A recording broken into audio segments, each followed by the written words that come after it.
There are also cases where they actually saved Armenian lives.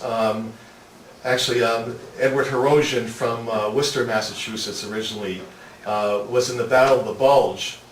And during this battle, the Nazis had actually executed a number of American POWs in Malmedy in Belgium, and they slaughtered over 100 of them. So it got to be very, very bad, where a lot of American GIs were just taking German POWs and just sort of executing them on sight in retaliation. It was a very, very bad scene. So he's then, Edward Hirosian is the sergeant, and he's near the Allied headquarters, not too far from Malmedy, and he hears these two supposedly German guys in uniform yelling out, who are captured, we're not German, we're not German. So he comes up close to them and he realizes that they're speaking Armenian to each other. And what happened was, of course, they were in the Soviet army, and the Soviets, when they captured, when the Germans captured Soviet prisoners, they basically left them to die of starvation. And the only way out sometimes was to join the German army. So these guys were shipped off to the west, to the Battle of the Bulge. And so they pleaded with Hirosian to tell his fellow Americans they weren't German, so the other GIs wouldn't take retaliation against them. So Hirosian then spoke to them in Armenian, calmed them down, and said to his fellow American GIs, these guys aren't German, just put them in the regular POW camp and take care of them. So there are very very interesting incidents like that. Some of my favorite stories, which were part of two books. One was in the Jimmy Tashin book on the Armenian-American World War II, were about Armenian-American pilots who were flying over Romania. They would actually bomb the oil fields in Ploesti, and then they would return to Italy. They would fly from Italy, bomb the fields, and come back to Italy.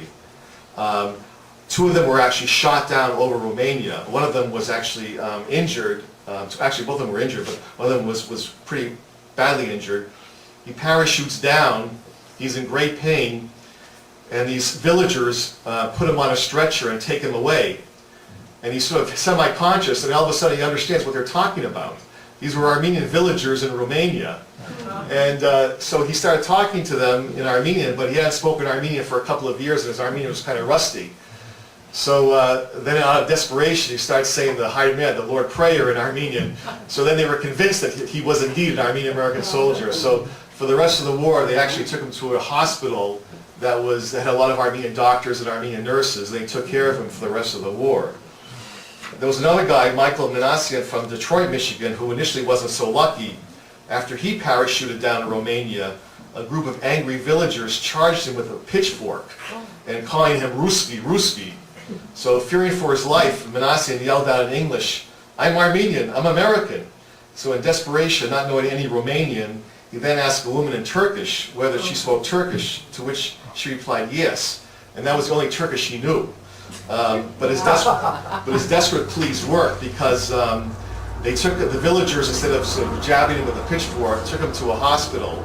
And the next morning, an elderly Armenian woman appeared and spoke to him in Armenian and held his hand, and she carried a picture of a young soldier pointing to the sky, which Minasi believed was her way of telling him that her son was a Romanian Armenian soldier who had died in the war. But then Minasi was sent to a POW camp. Interestingly enough, there were two Soviet Armenian captured soldiers in this same POW camp.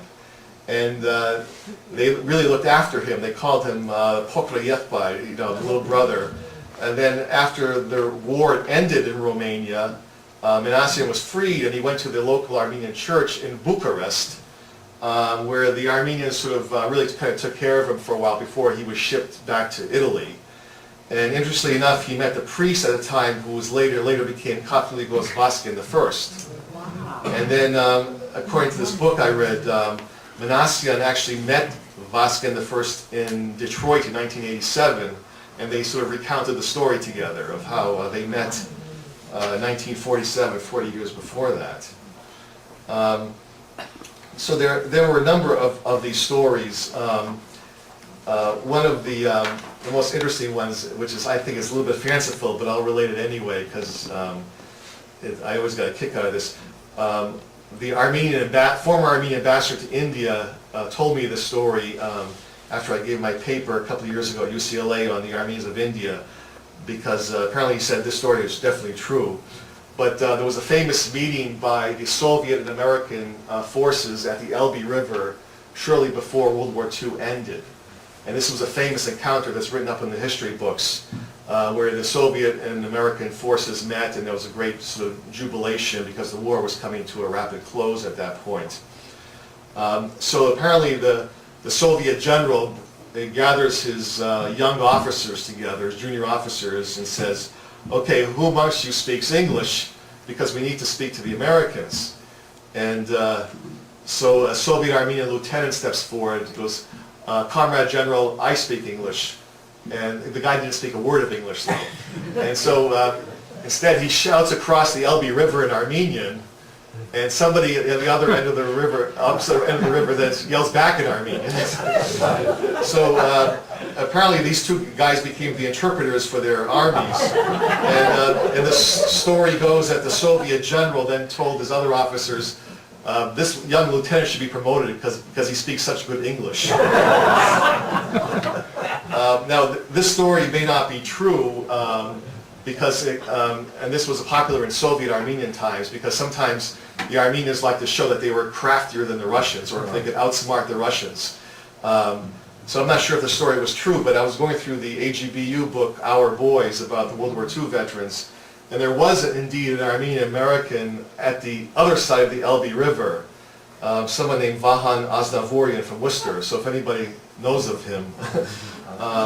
So somebody was there in the American Army of Armenian descent, but whether they were the two interpreters, I'm not sure. But nonetheless, I think it's a great story. But it kind of reflects the sentiments at the time, because there was a great deal of sort of ethnic solidarity between the Soviet and American, the Soviet Armenian soldiers and Armenian-American soldiers. And then there were actually encounters within the POW camps themselves, as I mentioned, between the two sides. Now, the other interesting thing is there are great encounters among themselves in terms of Armenian-American soldiers encountering other Armenian-American soldiers during the war. Many of the veterans here express a sentiment that they were always looking for Armenians while they were in the service.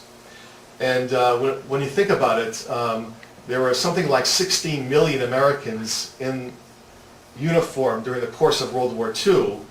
And the Armenian-American community was very, very small.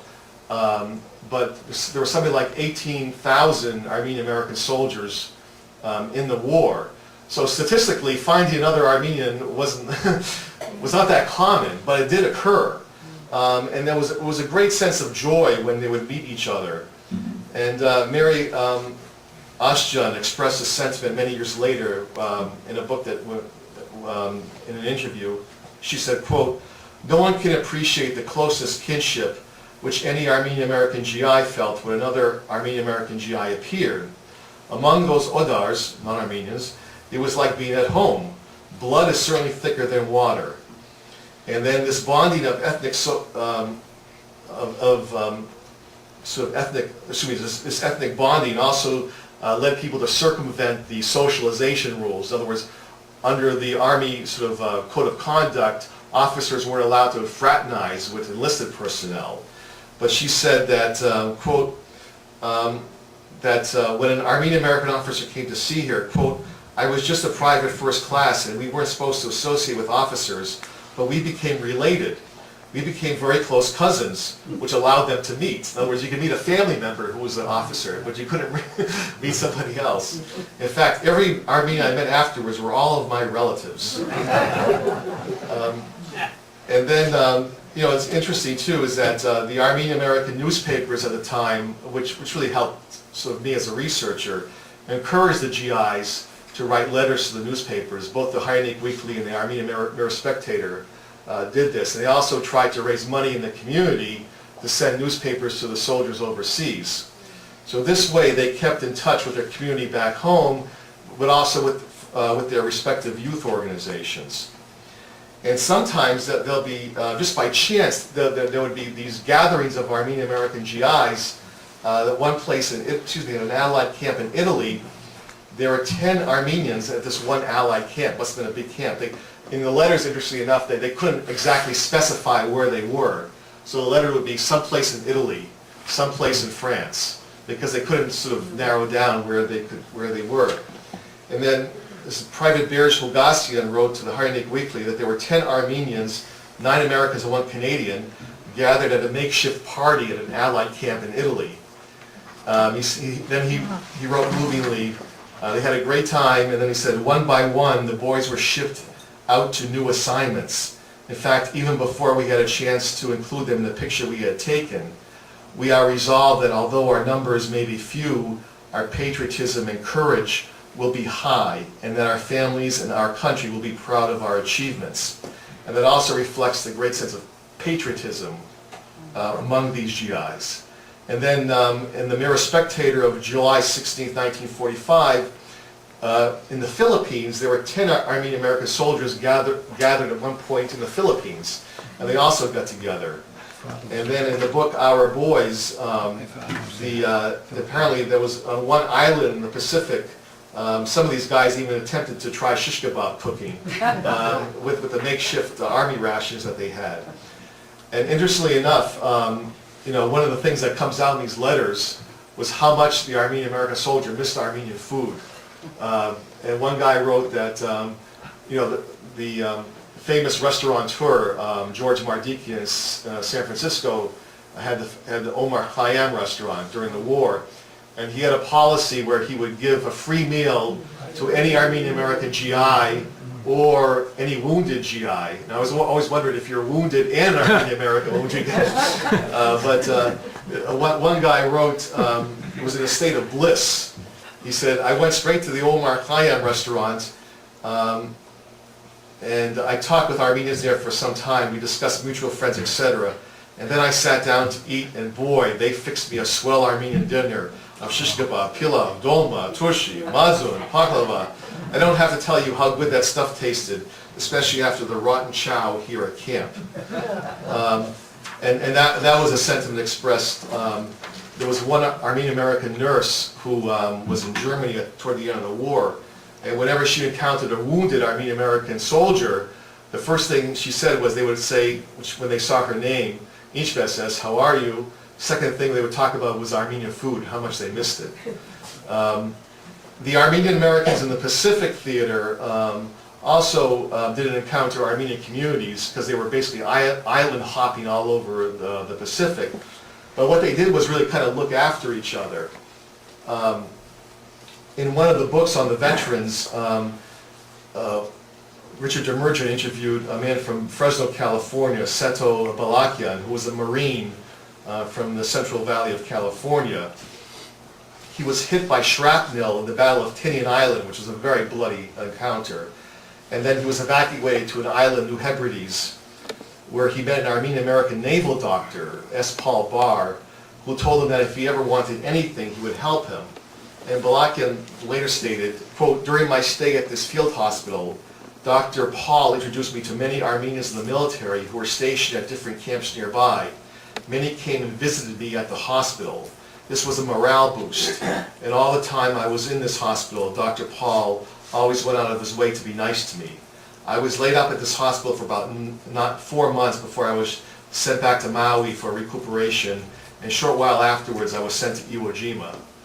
So can you imagine this guy? I mean, today, if somebody's hit by shrapnel in the chest, I mean, they're shipped stateside. They're no longer in the service. But back then, can you imagine this guy's poor guy, going from one bloody encounter and then gets patched up, then sent over to Iwo Jima, which was probably one of the bloodiest, or if not the bloodiest battle of World War II in the Pacific.